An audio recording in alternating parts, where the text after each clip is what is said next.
Hello all, అందరికీ నమస్కారం. అందరూ ఎలా ఉన్నారండి? అందరూ హ్యాపీగా ఆరోగ్యంగా బాగుండాలని మనస్ఫూర్తిగా కోరుకుంటున్నాను. And welcome to Santoramya vlogs. నేను డైలీ వ్లాగ్స్ పోస్ట్ చేస్తూ ఉంటాను. Cooking videos, puja vlogs, home organization ఇలాంటి వీడియోస్ అన్నీ పోస్ట్ చేస్తూ ఉంటాను. ఎవరైనా కొత్తగా నా ఛానల్ని చూస్తున్నట్టయితే please to subscribe to my channel. అలాగే నా ఛానల్లో మంచి మంచి ఇన్ఫర్మేషన్ ఉంటుందండి. ఆ ఇన్ఫర్మేషన్ కనుక మీకు నచ్చినట్లయితే ఒక లైక్ చేయండి.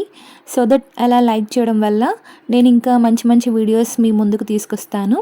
అలానే సబ్స్క్రైబ్ చేసుకున్న వాళ్ళు నోటిఫికేషన్ బెల్ని క్లిక్ చేసి పెట్టుకోండి. సో దట్ నేను ఎప్పుడు పెట్టినా మీకు నోటిఫికేషన్ వస్తుంది. సో ఇక లేట్ చేయకుండా వీడియోలోకి వెళ్ళిపోదాము. ఈ వీడియోలో నేను 2 డేస్కి నేను చేసుకున్న పనులన్నీ కలిపి ఒక డే వ్లాగ్ లాగా నేను పోస్ట్ చేస్తున్నాను. సో మార్నింగే లేచి ఇంటి పనులన్నీ కంప్లీట్ చేసుకున్నాక కిచెన్లోకి వచ్చేసాను టిఫిన్ చేద్దామని చెప్పేసి. నైట్ నేను పెసర్లు నానబెట్టుకున్నాను, పెసరట్టు చేద్దామని చెప్పేసి. పెసర్లు, మినప్పప్పు నానబెట్టేసుకొని మార్నింగ్ అందులోకి అల్లం, పచ్చిమిర్చి, వెల్లుల్లి అన్నీ వేసుకొని మిక్సీ పట్టేసుకొని దోశలాగా వేసుకుంటున్నాను. దీనికి కాంబినేషన్గా పల్లీలు, కొబ్బరి కలిపి పల్లీ కొబ్బరి చట్నీ లాగా చేశాను. టేస్ట్ అయితే చాలా బాగుంది. ఈ పెసరట్టు వీక్లీ వన్స్ చేసినా చాలా బాగా కుదురుతుంది. ఎక్కువ ఇంకా బ్యాటర్ మిగిలితే ఈవినింగ్ వాటితోనే పునుగులు వేసి తినేస్తాము. ఈవినింగ్ స్నాక్ లాగా మంచిగా పనికొస్తుంది. లేదంటే నైట్ డిన్నర్ లాగా కూడా మళ్ళీ పెసరట్టు వేసుకొని తింటాము. సో బ్యాటర్ని 1 డేలోనే ఫినిష్ చేసేస్తాము. నెక్స్ట్ డేకి మాత్రం అస్సలు ఉంచాను, కొద్దిగా స్మెల్ వస్తుంది. దోశపిండి, ఇడ్లీ బ్యాటర్ అయితే అది నెక్స్ట్ డే అయినా బాగానే ఉంటుంది, కానీ పెసరట్టుకు చేసే బ్యాటర్ మాత్రం నెక్స్ట్ డే పాడైపోతుంది. సో ఈవినింగ్ స్నాక్ లాగా ప్రిపేర్ చేసుకొని కంప్లీట్ చేసేస్తాము. సో లంచ్లోకి చాలా అంటే చాలా స్పెషల్ కర్రీ ప్రిపేర్ చేస్తున్నాను. ఆల్రెడీ మీరు థంబ్నెయిల్లో చూసే ఉంటారు, బోటి కర్రీ. దానికి కాంబినేషన్గా నేను బగారా రైస్ చేస్తున్నాను. బగారా రైస్ని నేను బాస్మతి రైస్తోనే ప్రిపేర్ చేస్తాను. నేను రెగ్యులర్గా ఏ నాన్ వెజ్ కర్రీ ప్రిపేర్ చేసినా దానికి బగారా రైస్ కాంబినేషన్ బాగుంటుందని చెప్పేసి ఎక్కువగా బగారా రైసే నేను చేస్తాను. వెరీ సింపుల్, చాలా మినిమల్గా ఇంగ్రీడియంట్స్ తోటి చాలా బాగా చేస్తాను. ఇంకొంచెం ఎక్కువ టైం ఉందని అనిపిస్తే నేను కొబ్బరి పాలతో బగారా రైస్ ప్రిపేర్ చేస్తాను. కొబ్బరి పాల రైస్ కూడా చాలా బాగుంటుంది టేస్ట్. ఏ నాన్ వెజ్ కర్రీలోకైనా కొబ్బరి పాల రైస్ చాలా బాగుంటుంది. నెక్స్ట్ టైం ఎప్పుడైనా వీలు కుదిరినప్పుడు కొబ్బరి పాలతో రైస్ ప్రిపేర్ చేసి ఆ వీడియో పోస్ట్ చేస్తాను. నెక్స్ట్ నేను బోటి కర్రీని ప్రిపేర్ చేస్తున్నాను. నా లైఫ్లో నేనైతే ఫస్ట్ టైం ప్రిపేర్ చేయడము బోటి కర్రీని. ఎప్పుడు అమ్మ వాళ్ళ ఇంట్లో ప్రిపేర్ చేసి తినడమే తప్పించి నేను ఎప్పుడూ అసలు వండలేదు. ఎందుకంటే స్మెల్ వస్తుంది కదా, దాన్ని క్లీన్ చేయడం పెద్ద ప్రాసెస్ కదా. దాన్ని మంచిగా క్లీన్ చేస్తేనే అది మంచి టేస్ట్ వస్తుంది, స్మెల్ రాకుండా. సో ఆ క్లీనింగ్ మనకి రాదు, నాకే కాదు మా హస్బెండ్కి కూడా రాదు. కాకపోతే మా హస్బెండ్కి తినాలనిపించి తీసుకొచ్చారు. మా పనామెతోటి క్లీన్ చేయించుకొని మేము తింటున్నాము. ఈ బోటిని తీసుకొచ్చినప్పుడు మా హస్బెండ్తో నాకు చాలా పెద్ద గొడవ అయింది. ఎందుకు తీసుకొచ్చావు, అసలు ఎలా కుక్ చేయాలి, ఎలా క్లీన్ చేయాలి, అదో పెద్ద నస అని చెప్పేసి. మాకు పనామె ఉండడం బట్టి ఆమె మంచిగా క్లీన్ చేసి ఇచ్చింది, లేకపోతే దాన్ని పడేసేదాన్ని నేనైతే. అసలు చాలా పెద్ద టాస్క్ అండి దీన్ని క్లీన్ చేయడము. నియర్లీ ఒక 20-30 టైమ్స్ క్లీన్ చేసుకున్నాకే మనము వండుకోవాలి, లేకుంటే స్మెల్ వచ్చేస్తుంది. స్మెల్ వస్తే అసలు మనం తినలేము ఆ కర్రీని. సో దీన్ని క్లీన్ చేసేటప్పుడు ఎలా క్లీన్ చేయాలని యూట్యూబ్లో సెర్చ్ చేసి మరీ మంచిగా క్లీన్ చేసుకున్నాము. మంచిగా బాగా మరుగుతున్న వాటర్లో ఈ బోటీని ఒక 10 మినిట్స్ ఉంచిన తర్వాత దానిపైన ఉన్న వేస్టేజ్ అంతా ఈజీగా బయటకు వచ్చేస్తుంది. సో మొత్తం వేస్ట్ అంతా తీసేసి మళ్ళీ ఒక 10 టైమ్స్ క్లీన్ చేసుకున్నాక వండుకున్నాము. ఈ బోటీ కర్రీ తెలంగాణ సైడ్ ఎక్కువ మంది తింటారు. చాలామంది బోటీ అంటే ఏంటో తెలీదు.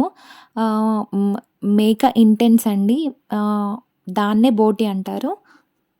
ఇక రెసిపీలోకి వెళ్ళిపోతే మనం మంచిగా కుక్కర్ తీసుకొని అందులో సరిపడా ఆయిల్ వేసేసి ఆనియన్స్, చిన్నగా తరుక్కున్న ఆనియన్స్ వేసేసి అవి కూడా వేగాక బగారా సామాన్ అంతా వేసేసేయాలి. నెక్స్ట్ అల్లం వెల్లుల్లి పేస్ట్ కూడా వేసేసి పచ్చివాసన పోయిన తర్వాత పసుపు వేసుకోవాలి. నెక్స్ట్ మనం క్లీన్ చేసి పెట్టుకున్న బోటీని ఇందులో వేసుకోవాలి. ఈ బోటీలో అసలు ఏమాత్రం చుక్క నీళ్ళు లేకుండా మంచిగా గట్టిగా పిండేసుకున్న తర్వాతనే ఇందులో వేసేయాలి, లేకపోతే స్మెల్ వచ్చేస్తుంది. నెక్స్ట్ ఒక మీడియం సైజ్ టమాటోని కూడా వేసేసి కుక్కర్ క్యాప్ పెట్టేసుకోవాలి. దానికున్న విజిల్ తీసేసి ఒక 10 మినిట్స్ పాటు కుక్ చేసుకోవాలి. 10 మినిట్స్ పాటు మంచిగా కుక్ అయిన తర్వాత కుక్కర్ క్యాప్ తీసి చూస్తే వాటర్ మంచిగా ఊరుతాయి. చూడండి వీడియోలో వాటర్ మంచిగా ఊరాయి కదా! ఈ స్టేజ్‌లో ఉన్నప్పుడు మనము కారం, ఉప్పు, ధనియాల పొడి, ఆహ్, గరం మసాలా వేసుకొని మంచిగా కలుపుకోవాలి. నేను మాటి మాటికి స్మెల్ అని అంటున్నాను కదా! దీనికి మెయిన్ డ్రాబ్యాక్ అదే అండి. మంచిగా క్లీన్ చేసుకోకపోయినా, మంచిగా కుక్ చేయకపోయినా అది స్మెల్ వచ్చేస్తుంది. తినలేము.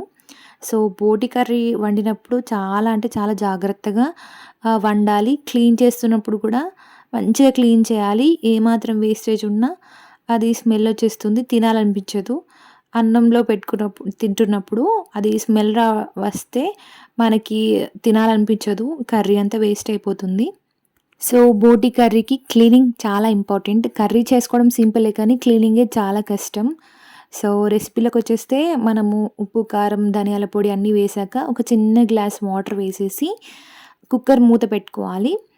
ఈ బోటి కర్రీ అనేది ఉడకడానికి కూడా చాలా టైం పడుతుంది. నేనొక 10-11 విజిల్స్ వచ్చే వరకి పెట్టేసుకున్నాను. ఇంకా మనం తీసుకున్న బోటి మంచిగా ఫ్రెష్‌దై ఉంటే ఒక 11 విజిల్స్‌కే మంచిగా ఉడుకుతది. లేకపోతే 20, 30 విజిల్స్ అయినా అస్సలు ఉడకదు. ఉడికినా కూడా అది రబ్బర్‌లాగా గట్టిగా వస్తది. సో, మనం కొనేటప్పుడే బోటి అది మంచిగా ఫ్రెష్‌దా కాదా, అదే లేతదా, ముదురుదా అంటారు కదా! సో, లేత మటన్ అయితే చాలా బావుంటుంది. ముదురుదైతే మాత్రం కొద్దిగా కష్టమవుతుంది. టేస్ట్ కూడా అంత బాగా ఉండదు. సో, ఫైనల్‌గా ఆ రోజు తీసుకొచ్చిన బోటి చాలా బావుండింది. టేస్ట్ అయితే చాలా బా వచ్చింది. ఇప్పుడైతే ప్లేటింగ్ చేసుకుంటున్నాను. ఎంత బాగా వచ్చిందంటే బగారా రైస్ కూడా మంచిగా పొడి పొడిలాడుతూ మంచిగొచ్చింది. ఈ బోటి కర్రీలోకి నాకు చపాతీలు తినడం అంటే ఇష్టం. సో, నేను 4 చపాతీలు చేసుకున్నాను. మా హస్బెండ్‌కి 2, నాకు 2 అని చేసుకున్నాను. ఫైనల్‌గా నా చేత్తో చేసిన బోటి కర్రీ టేస్ట్ మాత్రం అద్దిరిపోయింది. నేను వీడియో కోసం ఏం చెప్పట్లేదు. టేస్ట్ అయితే చాలా బాగా కుదిరింది. స్మెల్ లేకుండా బోటి కర్రీ తినడం అంటే నాకిష్టం. స్మెల్ ఉంటే అసలు దాన్ని ముట్టుకోను. బోటి కర్రీ అసలెప్పుడు తినను గానీ, ఫస్ట్ టైమ్ తిన్నాను. బోటి ఫ్రై ఎక్కువ తింటాను నేను. బోటి కర్రీ చాలా రేర్, ఎప్పుడో ఒకసారి తినేదాన్ని. సంవత్సరానికి 2, 3 సార్లు తినేది బోటి కర్రీ. నేను ఇంట్లో ట్రై చేసుకొని తినడం ఒక డిఫరెంట్ ఎక్స్‌పీరియన్స్, చాలా బావుంది. నెక్స్ట్ రెయినీ సీజన్ స్టార్ట్ అయిపోయింది కదా! సో, మా బాల్కనీలో మొక్కలు పెంచుకుందాం అని చెప్పేసి మొక్కలు కొనుక్కోవడానికని నర్సరీకి వెళ్ళాము. నేను ఇండోర్ ప్లాంట్స్ తీసుకుందామని చెప్పేసి వెళ్ళాను. కానీ చాలా ఎక్కువ కాస్ట్ చెప్తున్నారండి. సో, ఒక 4, 5 నర్సరీలు తిరిగాము. ఎవరు తక్కువ ఇస్తే వాళ్ళ దగ్గర తీసుకుందాం అని చెప్పేసి. ఇండోర్ ప్లాంట్స్ అయితే లుకింగ్ బావుంటుంది. అలానే మెయింటెనెన్స్ కూడా చాలా తక్కువ.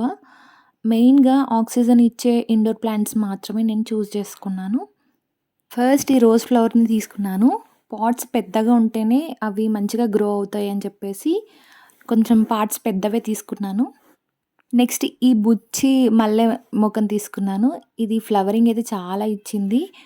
చూడ్డానికి అట్రాక్టివ్‌గా అనిపించింది. సో, నేనైతే తీసేసుకున్నాను. మా అపార్ట్మెంట్‌లో ఫ్లవర్స్ ఉండే చెట్లే లేవు. పూజకు పూజ చేసుకుందామంటే పూజకు ఒక్క ఫ్లవర్ కూడా లేదు. సో, ఇంట్లోనే పెంచుకుందామని జెప్పేసి మెయిన్‌గా నర్సరీకి పోవడానికి ఫస్ట్ రీజన్ అదే. నెక్స్ట్ మా బాల్కనీ గ్రిల్స్‌కి హ్యాంగింగ్ పాట్స్ పెట్టుకోవడానికని ఆల్రెడీ ప్రొవిజన్ తీసుకున్నాము. సో, వాటికి వాటికి హ్యాంగ్ చేయడానికని 4 హ్యాంగింగ్ పాట్స్ తీసుకున్నాను. ఇంకా ఎక్కువే హ్యాంగింగ్ పాట్స్ పెట్టుకోవచ్చు. కానీ ఫస్ట్ నేను మెయింటైన్ చేయగలిగితేనే నెక్స్ట్ తీసుకుందాం అని చెప్పేసి ఫస్ట్ ఒక 4 హ్యాంగింగ్ పాట్స్ తీసుకున్నాను. అందులో ఇండోర్ ప్లాంట్స్ అండ్ ఆక్సిజన్ ఇచ్చే ప్లాంట్స్‌నే నేను ఎక్కువగా ప్రిఫర్ చేశాను. నెక్స్ట్ ఈ తమలపాకు చెట్టుని కూడా తీసుకున్నాను. నేను ఇవన్నీ అతని దగ్గర తీసుకున్నాను కాబట్టి ఈ తమలపాకు చెట్టును ఫ్రీగా ఇచ్చాడు నాకు. నేను ఈ మొక్కలన్నీ తీసుకున్న నర్సరీలోనే ఒక రెక్టాంగిల్ పాట్స్ కూడా తీసుకున్నాను. 4 బిగ్ సైజ్ రెక్టాంగిల్ పాట్స్ తీసుకున్నాను. ఖాళీ పాట్స్ తీసుకొచ్చుకోవడం ఎందుకు అని చెప్పేసి అందులోనే vermi compost and red soil mix నేను ఆల్రెడీ వేసి పెట్టండి. నేను వేరే మొక్కలేమైనా పెట్టేసుకోవచ్చు. అంటే అతను అన్ని పాట్స్‌లో మట్టి, సాయిల్ మిక్స్ అంతా ప్రాపర్ రేషియోలో కలిపి నాకిచ్చేసాడు. నేను నర్సరీలో చాలా అంటే చాలా మినిమల్‌గా మొక్కలు తీసుకున్నాను. పాట్స్ కూడా తీసుకున్నాను. ఈ రెక్టాంగిల్ పాట్స్ ఏంటి అంటే ఆకుకూరలు పెంచుకుందాం అని చెప్పేసి రెక్టాంగిల్ పాట్స్ తీసుకున్నాను. మేము తీసుకున్న అపార్ట్మెంట్‌లో బాల్కనీ ఎంట్రన్స్ ఒకటే అండి. ఆ ఎంట్రన్స్ అనేది చాలా పెద్దగా ఉంటుంది. సో, చాలా మొక్కలు పడతాయి అందులో. కానీ నేను చాలా మినిమల్‌గా తీసుకున్నాను. ఎందుకంటే మొక్కల్ని పెంచడంలో నాకంత పెద్ద ఎక్స్‌పీరియన్స్ ఏం లేదు. సో, అన్నీ తెచ్చుకొని మెయింటైన్ చేయలేక వాటిని ఎందుకు చంపేయడం అని జెప్పేసి మినిమల్‌గా చాలా అంటే చాలా తక్కువ మొక్కల్ని తీసుకున్నాను. పాట్స్‌ని కూడా పా రెక్టాంగిల్ పాట్స్‌ని ఎందుకు తీసుకున్నానంటే, అందులో ఆకుకూరలు పెంచుకుందామని జెప్పేసి. ఇవన్నీ నేను మంచిగా మెయింటైన్ చేయగలిగితే, మిగతా మొక్కల్ని తీసుకోవచ్చని జెప్పేసి, సో, చాలా అంటే చాలా తక్కువ తీసుకున్నాను. నేను ఈ నర్సరీ వీడియో అనేది 1 వీక్ బ్యాకే పోస్ట్ చేయాల్సింది. నేను ఇది 1 ½ 2 వీక్స్ బ్యాక్ ఈ మొక్కల్ని తీసుకొచ్చాను. ఈ పాటింగ్ అంతా చేసింది కూడా 2 వీక్స్ బ్యాకే. వీడియోలో చూపిస్తున్న ఈ 4 పార్ట్స్ అయితే నర్సరీలో తీసుకోలేదు. సో, అందుకే అందులో మట్టి నింపలేదు. వాటిలో కూడా ఏమైనా మొక్కలు వేద్దామని చెప్పేసి వాటిలో కూడా ఇలా హోల్స్ చేసి మట్టి నింపుతున్నాను. ఈ పాట్స్ ఒక 2, 3 మంత్స్ బ్యాక్ తీసుకున్నాను. ఇలానే ఎప్పుడైనా మనం బాల్కనీలో మొక్కలు పెట్టుకుందాం అన్నప్పుడు మంచిగా పనికొస్తాయని చెప్పేసి తక్కువ కాస్ట్‌లో వచ్చుండే ఒక 50 రూపీస్‌కి ఒక పాట్ పడింది. సో, తీసుకుందామని జెప్పేసి అప్పుడు తీసుకుంటే, ఇప్పుడు అందులో మొక్కలు పెంచుకుందామని జెప్పేసి ఇలా మట్టి నింపుతున్నాను. ఆ బ్లూ కవర్‌లో ఉన్న మొక్కలు మాత్రం నేను నర్సరీలో తీసుకోలేదు. మాకు తెలిసిన వాళ్ళ వెంచర్‌లో నేను తీసుకొచ్చిన మొక్కలవి. సో, వాటిని ఈ 4 పార్ట్స్‌లో పెడదామని చెప్పేసి ఇలా తీస్తున్నాను. నేనైతే యూట్యూబ్‌లో చూసిన కొంచెం నాలెడ్జ్‌ని ప్రకారం ఫస్ట్ పాట్స్‌కి హోల్స్ చేసి, అందులో ఫస్ట్ వాటికి ఎయిర్ ఫ్లో అవ్వడానికి ఫస్ట్ నేను కంకర వేశాను. ఈ 4 పార్ట్స్‌లో ఫస్ట్ లేయర్ కింద కంకర రాళ్ళు పేర్చాను. నెక్స్ట్ సన్నపు ఇసుక ఉంటది కదా! ఆ ఇసుక వేశాను. ఇసుక వేస్తే కూడా మొక్కలు మంచిగా పెరుగుతాయని చెప్పేసి నెక్స్ట్ లేయర్ కింద ఇసుక వేశాను. నెక్స్ట్ నేను నర్సరీ నుండి తెచ్చిన మట్టిని దానిపైన వేశాను. సో, ఈ 3 లేయర్ కింద వేస్తే మొక్కలు పెరుగుతాయని చెప్పేసి యూట్యూబ్‌లో చూసాను. సో, ఆ నాలెడ్జ్‌ని బేస్ చేసుకొని నేనిలా 3 లేయర్ కింద పాటింగ్ చేసుకున్నాను. చూడాలి ఈ మొక్కలు ఫస్ట్ బతుకుతాయో లేదో అని చెప్పేసి చూద్దాం. నేను ముందు ముందు వీడియోలో వీటి గురించి నేను అప్డేట్ ఇస్తాను. ఇవన్నీ నేను వెంచర్‌లు తీసుకొచ్చానని చెప్పాను కదా! ఈ కరివేపాకు మొక్కలు ఒక పెద్ద చెట్టు కింద ఈ చిన్న చిన్న మొక్కలు వచ్చేసాయి. వీటిని రూట్స్ నుంచి తీయడం చాలా కష్టమైంది. ఏ మొక్కనైనా ఈజీగా తీసుకోవచ్చు గానీ, కరివేపాకు మొక్క రూట్స్ నుంచి ఇలా మట్టిని ఎంత లూజ్ చేసి లాగినా కానీ అస్సలు రాలేదు. వీటి రూట్స్ అయితే చాలా స్ట్రాంగ్‌గా ఉన్నాయి. ఒక పెద్ద కరివేపాకు చెట్టుకి ఇలా చిన్న చిన్న మొక్కలు చాలా వచ్చాయి. సో, మంచిగా హెల్తీగా ఉన్న మొక్కల్ని తీసుకున్నాను నేను. ఈ పొడవుగా ఉన్నది ఎందుకు తీసుకున్నా అంటే, ఈ చిన్న చిన్నవి పెద్ద వర్క్ అయినా అవ్వకపోయినా ఈ పెద్ద మొక్క మంచిగా యూజ్ అవుతుంది కదా! అని చెప్పేసి ఇలా పెద్ద మొక్కనే తీసుకున్నాను కానీ, రూట్స్‌తో సహా తీయడం చాలా కష్టమైంది. ఫస్ట్ నేను నర్సరీలో ఏ ఏ మొక్కలు తీసుకున్నానో నేనిప్పుడు చెప్తాను. ఫస్ట్ వీడియోలో చూపించినట్టు నేను రోజ్ మొక్క అండ్ మల్లె మొక్క తీసుకున్నాను కదా! వాటికి ఈచ్ వన్ 50 రూపీస్ పడింది. వాటికి పాట్స్ పెద్దవి తీసుకున్నాను. ఎందుకంటే ఫ్రీగా మంచిగా గ్రో అవుతాయని చెప్పేసి కొంచెం పెద్ద సైజు పాట్స్‌నే 2 వైట్ పాట్స్‌ని తీసుకున్నాను. అవి చూడ్డానికి సెరామిక్ పాట్స్‌లాగా కనిపించింది కానీ అవి ప్లాస్టిక్ పాటే. అలా మల్లె మొక్క అండ్ రోజ్ మొక్కకి పెద్ద సెరామిక్ పాట్ లాంటి ప్లాస్టిక్ పాట్‌ని తీసుకున్నానని చెప్పాను కదా! దానికి ఈచ్ వన్ 300 చెప్పాడు. మళ్ళీ దానికొచ్చే ప్లేట్ సెపరేట్ అని చెప్పేసాడు. కానీ 200కి ఇచ్చేసాడు అవి. సో, ఈ రోజ్ మొక్క అండ్ మల్లె మొక్క విత్ పాట్స్, ప్లేట్స్‌తో కలిపి ఒక 600 వరకే అయిపోయింది. నెక్స్ట్ హ్యాంగింగ్ పాట్స్ తీసుకున్నాను కదా! వీడియోలో ఫస్ట్‌లో చూసారు మీరు. అవి 4 తీసుకున్నాను. ఈచ్ హ్యాంగింగ్ పాట్ 350 అలా చెప్పాడు. కొంచెం బార్గెయిన్ చేస్తే 250 పెద్ద పాట్‌కి చెప్పాడు. అంటే బ్లాక్ కలర్‌లో ఉన్న హ్యాంగింగ్ పాట్ అనేది కొంచెం ఎక్కువ ప్రైస్ పడింది. వైట్ కలర్‌లో ఉన్న హ్యాంగింగ్ పాట్‌కైతే 200 చెప్పాడు. సో, అవి టోటల్ ఒక 700-800లో ఇయ్యమంటే ఇచ్చేసాడు. నెక్స్ట్ ఈ రెక్టాంగిల్ పాట్స్ 4 తీసుకున్నా అని చెప్పాను కదా! ఒకటి ఒక 2 అయితే పెద్ద సైజ్ తీసుకున్నాను. మిగతా 2 కొంచెం దానికంటే కొద్దిగా తక్కువ సైజ్‌ది తీసుకున్నాను. ఇవన్నిటికి పాట్స్‌లో మట్టి వేయడానికి మళ్ళీ ఆ పాట్స్‌కి ప్లేట్స్ కూడా తీసుకున్నాను. ఆ రెక్టాంగిల్ పాట్స్‌కి ప్లేట్స్ కూడా తీసుకున్నాను. సో, వీటన్నిటికి మొక్కలతో సహా నాకు 2200 రేంజ్‌లో అలా పడింది. సో, అంత కొంచెం ఎక్కువనే తీసుకున్నాను కాబట్టి నాకు 2200 అలా ఇచ్చేసాడు. సో, ఫైనల్‌గా ఇవన్నీ తీసుకున్నాను కదా! ఒక తమలపాకు మొక్కను ఫ్రీగా ఇయ్యమంటే అది ఫ్రీగానే ఇచ్చేసాడు. సో, నర్సరీ నుండి తెచ్చిన మొక్కలేంటి అంటే రోజ్ మొక్క, మల్లె మొక్క అండ్ 4 ఇండోర్ ప్లాంట్స్ లాగా హ్యాంగింగ్ పాట్స్ తీసుకున్నాను. నెక్స్ట్ రెక్టాంగిల్ పాట్స్ 4 తీసుకున్నాను. ఫైనల్‌గా ఒక తమలపాకు చెట్టు కూడా మనకి అడిషనల్‌గా వచ్చేసింది. సో, ఇవి నర్సరీ నుండి తీసుకొచ్చాను. ఇప్పుడు ఈ రౌండ్ పాట్స్‌లో నేను పెడుతున్నవైతే నేను వెంచర్ నుంచి మాకు తెలిసిన వాళ్ళ దగ్గర వెంచర్ నుంచి నేను తీసుకొచ్చిన మొక్కలు. ఫస్ట్ కరివేపాకు మొక్కను పెట్టాను. నెక్స్ట్ మందార మొక్క నేను నాటుతున్నది. మందార మొక్కనైతే నేను అంతకుముందు మంచిగానే ఈజీగానే కొమ్మ నుంచి గ్రో చేశాను. సో, నాకు ఆ ఎక్స్‌పీరియన్స్ ఉంది కాబట్టి కొంచెం కాన్ఫిడెన్స్‌గానే ఇది తీసుకున్నాను. ఈ మందార మొక్కను పెంచడం నాకు తెలుసు. సో, దాన్ని కొమ్మతోటి ఈజీగా పెంచుకోవచ్చు.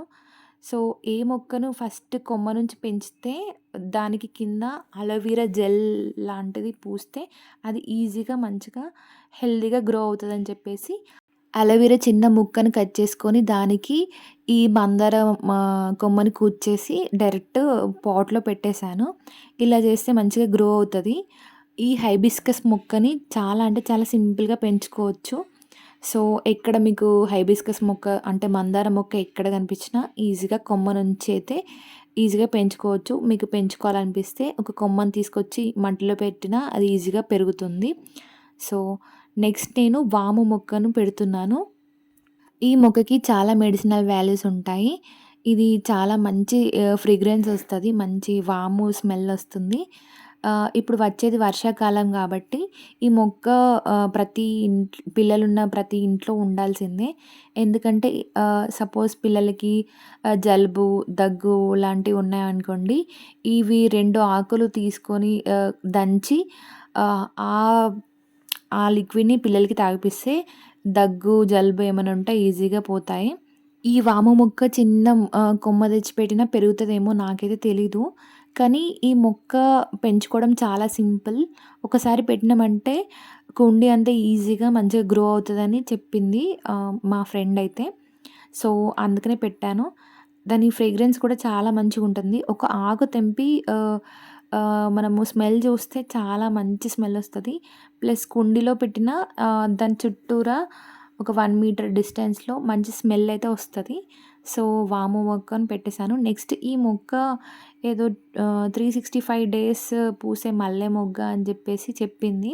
సో, అందుకే తీసుకున్నాను. ఈ మొక్క గురించి నాకు పెద్ద ఐడియా ఏం లేదు. చూద్దాం ఈ మొక్కలన్నీ మంచిగా పెరుగుతాయో లేదో. సో, నా వీడియోస్ గనుక మీరు రెగ్యులర్‌గా ఫాలో అయితే నేను మంచిగా అప్డేట్ ఇస్తాను. సో, అందరూ సబ్స్క్రైబ్ చేసుకొని బెల్ ఐకాన్‌ని క్లిక్ చేసి పెట్టుకోండి. ఈ మొక్కల గురించి కూడా మంచి మంచి నా ఎక్స్‌పీరియన్స్‌ని మీతో షేర్ చేశాను. ఫైనల్‌గా నేను నాటిన మొక్కలు ఒక హైబిస్కస్ మొక్క, ఒక కరివేపాకు మొక్క, అలానే ఒక వాము మొక్క, ఇంకోటి అలోవెరా కూడా తీసుకొచ్చాను. అది కూడా చిన్న పాట్‌లో పెట్టేసాను. నెక్స్ట్ ఈ 365 డేస్‌ది పూసే మల్లె మొక్కట. సో, నాకు తెలిసి అయితే నర్సరీలో కెమికల్స్ వేసి, కెమికల్ ఫెర్టిలైజర్స్ యూజ్ చేసి మొక్కల్ని పెంచుతారు. అందుకనే అవి మంచిగా హెల్తీగా ఉంటాయి. ఆహ్, అదే మనము ఇంట్లో పెంచుకుంటే మాత్రం అంత బాగా గ్రో అవ్వవు. సో, నేను ఇంట్లో యూజ్ చేసే ఫెర్టిలైజర్స్ ఇంట్లో తయారు చేసుకునే ఫెర్టిలైజర్స్‌ని యూజ్ చేసి నేను ఈ మొక్కల్ని పెంచుదాం అనుకుంటున్నాను. నాకు పెద్దగా నాలెడ్జ్ ఏం తెలీదు. సో, నేను యూట్యూబ్‌లో చూసి నేను నా ఎక్స్‌పీరియన్స్‌ని మీతో షేర్ చేస్తాను ఫ్యూచర్‌లో. అప్కమింగ్ వీడియోస్లో తప్పకుండా నేను మీతో షేర్ చేస్తాను. సో ఫైనల్గా నేను నర్సరీ నుండి తెచ్చిన మొక్కల్ని అయితే పెట్టేశాను. ఇక బాల్కనీ అంతా క్లీన్ చేసుకుంటున్నాను. సో నా వీడియోస్ కనుక మీకు నచ్చినట్టయితే ప్లీజ్ ఒక లైక్ చేసి సపోర్ట్ చేయండి. అలానే ఈ ఇన్ఫర్మేషన్ ఏదైనా నచ్చితే కామెంట్ చేయండి. అలానే నోటిఫికేషన్ బెల్ని క్లిక్ చేసి పెట్టుకోవడం ద్వారా నేను ఏ వీడియో పెట్టినా కూడా మీకు అప్డేట్ వస్తుంది. సో యాక్చువల్గా ఈ వీడియో అనేది 2 వీక్స్ బ్యాకే తీసుకున్నాను, కానీ పోస్ట్ చేయడం లేట్ అయింది. సో నేను ఇప్పటివరకు చూస్తున్న మొక్కలైతే చాలా హెల్తీగా బాగానే ఉన్నాయి. చూద్దాం ఫ్యూచర్లో ఇవి మంచిగా సర్వైవ్ అవుతాయా కావా అని చెప్పేసి నేను అప్డేట్ ఇస్తాను మీకు. సో ఇలాంటి మంచి మంచి వీడియోస్ చూడాలి అంటే ముందు నా ఛానల్ని సబ్స్క్రైబ్ చేసుకోండి. సో దట్ మంచి మంచి వీడియోస్ మీకు వస్తాయి. సో వీడియో ఇక్కడి వరకు ఎండ్ చేస్తున్నాను. See you in the next video. Bye.